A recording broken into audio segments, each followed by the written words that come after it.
సోదర భావాన్ని, ప్రేమను, కుటుంబ వ్యవస్థను, మానవ జీవన మనుగడను, ఒక జీవన విధానం ఎలా ఉంటుందో, కుటుంబం ఎలా ఉండాలో, సంస్కృతి సాంప్రదాయాల్ని ఎలా గౌరవించాలో, పెద్దల్ని ఎలా పూజించాలో, సమాజాన్ని ఏ విధముగా ప్రేమించాలో, వసుదైక కుటుంబము. ప్రపంచంలో ఎవరు ఏ దేశంలో ఉన్నా కూడా వాళ్ళందరూ కూడా మా కుటుంబ సభ్యులే. వసుదైక కుటుంబము, వాసుదేవుడు తాలూకా ఇదంతా కూడా మా వన్ ఫ్యామిలీ, యూనివర్సల్ ఫ్యామిలీగా భావించేటటువంటి ప్రపంచంలో ఏకైక సంస్కృతి హిందూ సనాతన ధర్మము, హిందూ సనాతన సంస్కృతి. అన్ని మతాలని కూడా ప్రేమించేటటువంటి, అన్ని మతాలని కూడా హక్కును చేర్చుకునేటటువంటి, అన్ని మతాలలో ఉండేటటువంటి సత్యాన్ని గౌరవించి, అన్ని మతాల మనోభావాలని కూడా పరిగణలో తీసుకొని అందరినీ కూడా ప్రేమ భావనతో సోదర సహోదరీమణులుగా భావించేటటువంటి ఉన్నతమైనటువంటి సంస్కృతి భారత హిందూ సనాతన ధర్మ సంస్కృతి. అటువంటి ఈ సంస్కృతిని, హిందుత్వాన్ని ప్రపంచంలో ఎన్నో దేశాలు ఆ పక్క దేశాల మీదకి దండయాత్రలు చేశాయి, పక్క దేశాలని ఆక్రమించుకున్నాయి. ఇప్పటికీ కూడా అదే జరుగుతున్నది. ఆ రష్యా యుద్ధం కానీ, ఉక్రెయిన్ యుద్ధం కానీ రెండు కూడా క్రైస్తవ దేశాలే. ఈరోజు ఆఫ్ఘనిస్తాన్లో ఉండేటటువంటి ముస్లింలు, పాకిస్తాన్లో ఉండేటటువంటి ముస్లింలు ఒకటే. వారు కొట్టుకు చేస్తున్నారు, వారు రష్యా వాళ్ళు, ఉక్రెయిన్ వాళ్ళు కొట్టుకు చేస్తున్నారు. అంటే ప్రపంచంలో ఆయా దేశాలు పక్క దేశాలను ఆక్రమిస్తూ దౌర్జన్యాలు చేస్తూ మారణ హోమాలు సృష్టిస్తూ ఉంటే ఏ దేశం మీద కూడా దండయాత్ర చేయకుండా, ఏ దేశానికి కూడా ఇబ్బంది పెట్టకుండా, ఏ దేశం భూభాగాన్ని కనీసం ఒక ఇంచు భాగాన్ని కూడా దురాక్రమణ చేయకుండా అందరినీ హక్కున చేర్చుకొని, తినడానికి లేకపోతే ఇజ్రాయిల్ లాంటి దేశస్తుల్ని బెంజమిన్ నెతన్యాహు ఆయన చాలా సందర్భాల్లో చెప్పారు, భారతదేశం ఒక రెండవ మాతృభూమి అన్నారు. రెండవ ప్రపంచ యుద్ధంలో ఇజ్రాయిల్ దేశస్తులు ఓడిపోతే పొట్ట చేతి పట్టుకొని క్రైస్తవ దేశాలు తిరిగినా కూడా వాళ్ళకి ఆశ్రయాన్ని ఇవ్వకపోతే వారిని ఆదుకున్న ఏకైక దేశం మన భారతదేశం. అంత విశాల భావన ఉండబట్టే భారతదేశాన్ని అన్నపూర్ణ, అందరికీ అన్నం పెట్టినటువంటి ఏ దేశస్తులు వచ్చినా, ఫ్రెంచి వారు వచ్చినా, డచ్ వారు వచ్చినా, అరేబియన్లు వచ్చినా, మంగోళ్ళు వచ్చినా, గ్రీకులు వచ్చినా, చైనా వాళ్ళు వచ్చినా, తైమూరులు వచ్చినా, మహమ్మదీలు వచ్చినా, గోరీలు వచ్చినా, గజనీలు వచ్చినా, ఎంతమంది తురుస్క సుల్తాన్లు వచ్చినా అందరినీ కూడా ఆదుకొని భోజనం పెట్టినటువంటి అన్నపూర్ణ దేశం భారతదేశం. అటువంటి భారతదేశంలో ఉండే హిందుత్వాన్ని అందరినీ కూడా ఈరోజు ప్రపంచంలో ఆయా దేశాలలో ఏ మతస్థులు కూడా ఖచ్చితంగా మేము కొండ బద్దలు కొట్టి చెప్పగలం, ఆయా దేశాలలో ఆ మతస్థులు సుఖంగా లేరు. ఎక్కడో ఒక దగ్గర ఏవో ఒక అశాంతులు, ఏవో ఒక అలజడులు జరుగుతూ ఉన్నాయి, ఏదో ఒక ఉత్పాతాలు జరుగుతున్నాయి, ఒకరి మీద ఒకరు దౌర్జన్యకాండ జరుగుతున్నది ప్రపంచంలో. కానీ అన్ని మతాలు కూడా సుఖంగా ఉండేటటువంటి, పరిడిమిల్లేటటువంటి, అన్ని మతాలు కూడా సోదర భావంతో నివసించేటటువంటి ఏకైక భూమి భారతదేశం మాత్రమే. అన్ని మతాలని గౌరవించి సహజీవనం చేస్తున్నటువంటి ఈ సనాతన హిందూ ధర్మాన్ని, ఎన్ని మతాలు వచ్చినా కూడా అందరినీ హక్కుని చేర్చుకొని ప్రేమానురాగాలు పంచేటటువంటి సనాతన ధర్మం హిందుత్వం. అది శ్రీరాముల వారు ఈ భారత జాతికి అందించారు. హిందువుల తాలూకా, భారతీయుల తాలూకా రక్తంలో కూడా శ్రీరాముల వారి తాలూకా భావజాలము, శ్రీకృష్ణుడి తాలూకా భావజాలము, దశావతారాల తాలూకా భావజాలము, మహర్షుల తాలూకా భావజాలము, యోగుల తాలూకా భావజాలము, దేశభక్తుల తాలూకా ఆ రక్త భావజాలము భారతదేశంలో ప్రతి ఒక్కరిలో కూడా ప్రవహిస్తూ ఉండబట్టే ఈరోజు భారతదేశంలో అన్ని మతాలను కూడా ప్రేమతో కలిసి సహజీవనం చేయగలుగుతున్నాం. ఇటువంటి ఉత్తమోత్తమ జాతిని, ఉత్తమోత్తమ సంస్కృతిని, ఇలాంటి విశాలమైన ప్రపంచంలో అందరినీ ప్రేమించేటటువంటి ఏకైక హిందూ సనాతన ధర్మాన్ని ఈరోజు తూట్లు పొడిచి మర్యాద పురుషోత్తమ రాముడు, ఏకపత్ని వ్రతుడు, ఈ ప్రపంచానికి భార్య భార్యాభర్తలు ఎలా జీవించాలో లోకానికి చూపించినటువంటి మహానుభావుడు. ఒక గురువుని ఎలా గౌరవించాలి, పితృవాక్య పాలన ఎలా చేయాలి, కుటుంబాన్ని ఏ విధముగా చూసుకోవాలి, అన్నదమ్ముల మధ్య ఎటువంటి సఖ్యత ఉండాలి, ప్రజల్ని ప్రజారంజకత్వం, ప్రజల్ని కన్నబిడ్డలుగా ఏ విధముగా పాలించాలి, ఇవన్నీ కూడా శ్రీరాముల వారు రామో విగ్రహవాన్ ధర్మ సాధు సత్య పరాక్రమ రాజా సర్వస్య లోకస్య దేవానామేవ వాసవ, సాక్షాత్తు ధర్మమూర్తి శ్రీరామచంద్రమూర్తి. అటువంటి శ్రీరాముణ్ణి, అటువంటి సీతామహ సాధ్వీమాత ఒక భార్య ఎలా ఉండాలి, అష్ట కష్టాలు వచ్చేటప్పుడు కూడా భర్తతో ఏ విధముగా చేతుడు వాదోడుగా ఉండాలి, పుట్టింటికి మెట్టింటికి ఎటువంటి గౌరవ మర్యాదలు ఒక స్త్రీ తీసుకురావాలి, ఈ లోకానికి చెప్పిన తల్లి సీతామహాతల్లి. అటువంటి పురాణ పురుషులని, అటువంటి మహాతల్లుల్ని ఇష్టానుసారంగా కోట్లాది మంది ఆరాధ్య దైవమైన శ్రీరాముల వారిని 500 సంవత్సరాల తర్వాత పోరాడి లక్షలాది మంది ప్రాణాలు బలిదానం ఏ రామచంద్రమూర్తి కోసం ఇచ్చారో, 500 సంవత్సరాల తర్వాత అయోధ్యలో ఏ రామాలయ నిర్మాణం జరిగిందో, అటువంటి మర్యాద పురుషోత్తమ కోట్లాది మంది భారతీయుల ఆరాధ్య దైవమైనటువంటి శ్రీరాముడిని ఎలాగయ్యా నీకు నోరుస్తుంది దుర్భాషలాడడానికి? ఈరోజు పేరేమో ఆయన రావణ్, జోసెఫ్ ఎలియాస్ రావణ్, మరొకడేమో శ్రవణ్, ఏమండి అని పేరు, శ్రవణ్ కుమార్, జడా శ్రవణ్ కుమార్. ఏమండి పేర్లేమో హిందుత్వానికి పేర్లు, మీరేమో ఇతర మతాలకి అనుకూలం. నిజంగా మీకు క్రైస్తవ మతం మీద విశ్వాసం ఉంటే క్రైస్తవుల పేర్లు పెట్టుకోండి, హిందువుల పేర్లు ఎందుకు పెట్టుకోవాలి? పెట్టుకొని హిందువుల మీద ఎందుకు ఈ ద్వేషాన్ని చెమ్మాలి మీరు? ఎంతటి దారుణం ఇది! ఆనాడు మనం చూస్తే ఆ రావణ్ణి మర్చిపోతే మళ్ళీ ఈ రావణుడు తయారయ్యాడు, ఈ జోసెఫ్ ఎలియాస్ రావణ్. ఆ రావణుడు ఎప్పుడో పోయాడు, మట్టి కనిపించారు శ్రీరాముల వారు. మళ్ళీ ఆ రావణుడు ఈ రావణ రూపంలో కనిపిస్తున్నాడు. మళ్ళీ విద్వేషాలు చెమ్మడం, ద్వేషాలు రెచ్చగొట్టడం. ఎవడో ఆ రోజుల్లో ఉండేటటువంటి జాడా శ్రవణ్ కుమార్, ఆ రోజుల్లో ఉండేటటువంటి బకాసురులు, ఏమండి మైకాసురులు ఎవరైతే ఉన్నారో వాళ్ళని తలపిస్తూ ఉన్నాడు ఈ జాడా శ్రవణ్ కుమార్. ఇటువంటి సమాజంలో ప్రశాంతంగా ఆంధ్రప్రదేశ్ కానీ తెలంగాణ తెలుగు అందరం కూడా సోదర భావనతో ప్రేమతో అందరం కలిసి సహజీవనం చేస్తున్నటువంటి తరుణంలో విద్వేషాలు బీజాలు వేసి ఈ రాష్ట్రాన్ని ఏం చేయాలనుకుంటున్నారు వీళ్ళందరూ కూడా? హిందూ ధర్మాన్ని ఏం చేయాలనుకుంటున్నారు? హిందువులకు మనోభావాలు ఉండవా? హిందూ ధర్మాన్ని ప్రేమించేటటువంటి వాళ్ళు ఎంత బాధపడతారో కనీసం ఇంగిత జ్ఞానం తెలియదా? ఎంతటి దారుణంగా రెచ్చగొట్టి సనాతన ధర్మం సన్నాసులు అని ఎంతటి బాధాకరంగా మాట్లాడుతున్నాడు ఆయన. ఎవరైనా ఎక్కడైనా ఏ హిందువైనా ఏ పీఠాధిపతులైనా ఎప్పుడైనా ఇతర మతాలను ఎక్కడైనా ద్వేషించారా? ఎక్కడైనా ఇతర మతాలను మనోభావాలు గౌరవిస్తూ ఉన్నాం తప్ప ఇతర మతాలను ఎక్కడ మేము కించపరచలేదే. ఎందుకు ఇంత ద్వేషం?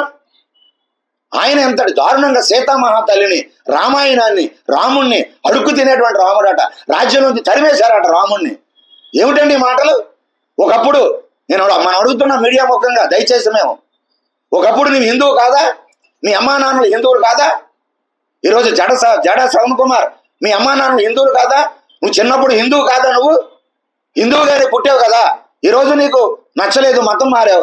మతం మారినట్టుగా ఉండు నువ్వు. నీ మతం నీకు హిందుత్వం నచ్చలేదు, వదిలే, నీ మతంలో ఉండు, నువ్వు నచ్చిన మతంలో ఉండు. రాజ్యాంగం ఏదైతే అవకాశం కల్పించిందో ఆర్టికల్ 19(1) నీ నచ్చిన మతాన్ని ఆరాధించుకో. కానీ హిందువులు టార్గెట్ చేయడం ఏంటి? సనాతన ధర్మాన్ని టార్గెట్ చేయడం ఏంటి? అంటే మీకు గొప్ప వచ్చేస్తుందా? దీనికి వత్తాసు పలకడం ఈ రాష్ట్రంలో ఉండేటటువంటి వైసీపీ నాయకులు. ఒక తప్పును ఖండించాలి రాజకీయ పార్టీలు. అయ్యా, శ్రీరామచంద్రమూర్తిని, సీతామహాతల్లిని, హిందూ ధర్మశాస్త్రాలని ఎట్టి పరిస్థితుల్లో ఎవరో కూడా దాన్ని టచ్ చేయకూడదు. రాజకీయాలు ఉంటే రాజకీయాలుగా మాట్లాడుకోండి. ఒక పార్టీని మరొక పార్టీ తప్పులు చేస్తే మీరు ఎండగట్టుకొని మీరు ఉండండి. అంతేగాని మా హిందూ ఆరాధ్య దేవతలైన రాముణ్ణి, సీతామహాతల్లిని, రామాయణ కావ్యాన్ని, భారతాన్ని, ఈ సనాతన ధర్మాన్ని కించపరిచే హక్కు, అధికారం మీకు ఎవరిచ్చారు? తప్పు చేస్తున్నటువంటి ఇద్దరిని కూడా ఖండించాల్సినటువంటి ఈ రాష్ట్రంలో ఉండేటువంటి మిగతా పెద్దలందరూ కూడా వత్తాసు పలికి ప్రెస్ మీట్లు, మీడియా సమావేశాలు పెట్టి మీరేమో మా క్రైస్తవ మతం మీద దాడి చేస్తున్నారు, మా మీదే కేసులు పెట్టేస్తున్నారు, మా మీదే రకరకాలుగా విద్వేషాన్ని చిమ్ముతున్నారు, మా క్రైస్తవులు అంటే పడ్డం లేదు, మన క్రైస్తవుల మీద దాడులు పెరిగిపోతున్నాయి అని రాష్ట్ర వ్యాప్తంగా మీడియా సమావేశాల్లో మాట్లాడుతున్నారు. ఎంతవరకు ఇది సమంజసం అండి? రెచ్చగొట్టింది మీరు, మా దేవుళ్ళ మీద అభాండాలు వేస్తుంది మీరు, మా దేవుణ్ణి కించపరిచేది మీరు, మా రాముణ్ణి, మా సీతమ్మ వారిని, మా హిందూ దేవి దేవతల్ని కాలరాస్తుంది మీరు, మా దైవాన్ని కించపరిచి ఆ ఉన్నతమైనటువంటి గౌరవాన్ని తగ్గిస్తుంది మీరు.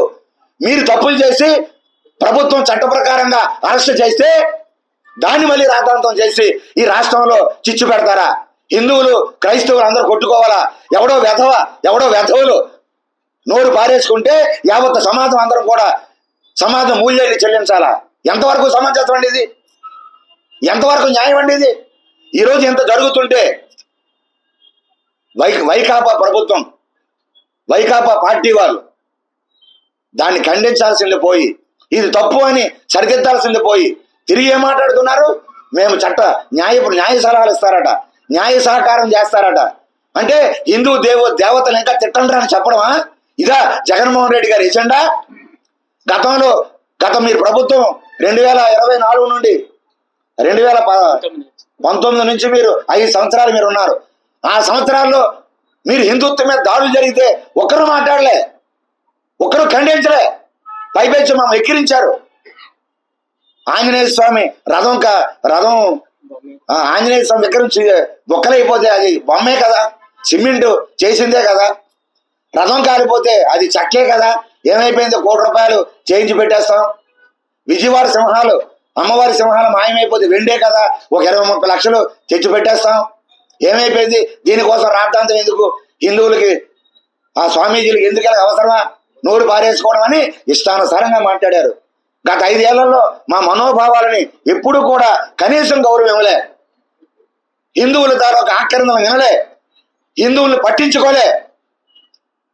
తిరుమల తిరుపతి దేవస్థానంలో పురుగులు పెట్టిన అన్నం పెడుతున్నారండి. అయ్యా జగన్మోహన్ రెడ్డి గారు, ధర్మం కాదు అయ్యా. అప్పుడు ఉండేటువంటి ఈవో గారు, అప్పుడు ఉండేటువంటి చైర్మన్ వారిని కానీ, సుబ్బారెడ్డి గారిని కానీ, కరుణాకర్ రెడ్డి గారిని కానీ, ఈవో ధర్మారెడ్డిని కానీ, అయ్యా పురుగులు పెట్టిన అన్నమండి, చంటి పిల్లలకు పాలు ఇవ్వలేకపోతున్నారండి, ఏడుస్తున్నారండి, క్యూలో తల్లులు ఏడుస్తున్నారండి, ఆక్రందనలు వినండి అని మేము మొత్తుకున్నాం మీడియా సమావేశాలు పెట్టి. దయచేసి అన్నాం. కనీసం హిందువుల తాలూకా కనీసం ఒక మాట కూడా వినలే. పైపెచ్చు వెక్కిరించి మాట్లాడారు, ముసిముసి నవ్వులు నవ్వారు. దేవాలయం మీద దాడులు జరుగుతుంటే దాన్ని ప్రోత్సహించేటట్లుగా ఆ రోజు జగన్మోహన్ రెడ్డి గారి ప్రభుత్వంలో హిందువుల మీద దాష్టీకాలు జరిగాయి. హిందూ దేవాలయం మీద దాష్టీకాలు, భారతదేశం మీదకి ఏ దండయాత్రలు చేసి దేవాలయ భూములు చిత్రం చేశారో, హిందువులను ఏ విధంగా బాధ పెట్టారో అవన్నీ కూడా జగన్మోహన్ రెడ్డి గారు కళ్ళకు కట్టినట్టుగా గత 5 ఏళ్లలో హిందువులందరికీ చూపించారు. ఇది చాలదా జగన్మోహన్ రెడ్డి గారు? దయచేసి చాలదండి వైకాపా నాయకులకి. మళ్ళీ ఏమిటండి ఇది? ఒక పక్క హిందుత్వం మీద దాడి చేస్తూ ఉంటే దాన్ని ఖండించాల్సినటువంటి మీరు, మీ నాయకులు దాన్ని ప్రోత్సహిస్తారా? న్యాయ సహకారం చేస్తారా? అండదండలుగా ఉంటారా? అంటే మీకు హిందువులు ఓట్లు వేయలేదా? హిందూ నాయకులు మీ పార్టీలో లేరా? హిందూ నాయకులు గెలవడం లేదా? హిందువులు ఓట్లు వేస్తే ఏమిటి దారుణం అండి? ఇది చాలా తప్పండి. దయచేసి మీడియా ముఖంగా మేము హిందువులందరినీ కోరుతున్నాం, హిందువులందరికీ విజ్ఞప్తి చేస్తున్నాం. హిందూ సోదరులారా, సోదరీమణులారా, చూడండి, ఈ రాష్ట్రంలో ఒక తప్పు చేస్తే ఖండించాల్సినటువంటి వైకాపా ప్రభుత్వం వెనకేసుకొస్తుంది, వారికి ప్రోత్సహిస్తున్నది. ఈ రామన్ లాంటి వారిని, ఈ జాడ శ్రవణ్ కుమార్ లాంటి వారిని, అలాగే ఎవరైతే హిందుత్వం మీద విషాన్ని చిమ్ముతున్నారో వాళ్ళందరినీ కూడా వైకాపా నాయకులు వెనకేసుకొస్తున్నారు. ఇది ధర్మమా? ఇది న్యాయమా? హిందువులందరూ కూడా వైకాపాని ఎప్పుడైనా, వైకాపా నాయకులు కానీ, హిందువులు ఎప్పుడైనా నాయకులు కానీ ఎప్పుడైనా కామెంట్ చేశారా? మీ జగన్మోహన్ రెడ్డి దేవాలయాలకు వచ్చేటప్పుడు భార్య తీసుకురాకపోయినా మీ పార్టీలో ఉండే హిందూ నాయకులు మౌనం వహించారు. అయ్యా తిరుమల తిరుపతి దేవస్థానం కానివ్వండి, విజయవాడ కనకదుర్గమ్మ బ్రహ్మోత్సవాలు తిరుమలలో కానివ్వండి, నవరాత్రులు, దేవి శరన్నవరాత్రుల్లో కానివ్వండి, భార్యతో వెళ్ళాలి, ఇది ఆచారం అని మేము చెబితే ఆ రోజు ఉండేటటువంటి వైకాపా హిందూ నాయకులు మీకు మౌనంగా ఉన్నారు తప్ప మిమ్మల్ని ఏమి అనలేకపోయారే.